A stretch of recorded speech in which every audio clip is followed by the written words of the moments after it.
అనంతపురం జిల్లాలో రాజకీయ విమర్శలు తీవ్ర రూపం దాల్చాయి. కొన్ని రోజుల క్రితం తోపుదుర్తి ప్రకాష్ రెడ్డి తన హత్యకు కుట్ర చేశారని ఎమ్మెల్యే ఎంఎస్ రాజు ఆరోపించారు.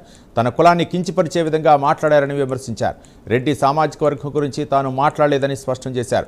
రాజకీయం కోసం కులాన్ని వాడుతున్నారని విమర్శలు చేశారు.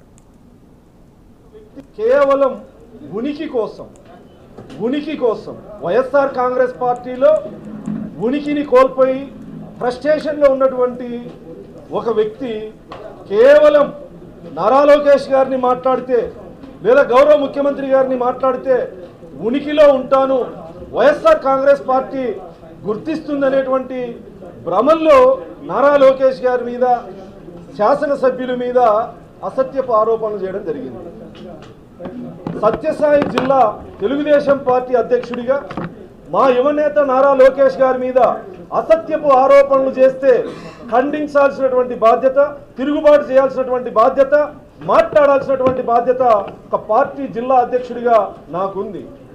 నా శాసనసభ్యుల మీద మాట్లాడినప్పుడు, మా యువనేత నారా లోకేష్ గారి మీద మాట్లాడినప్పుడు నువ్వు ఇష్టానుసారం మాట్లాడితే నీలాంటి వాడిని చంపాల్సినటువంటి అవసరం, దౌర్భాగ్యం నారా లోకేష్ గారికి ఎందుకు ఉంటుందని చెప్పి చెప్పడం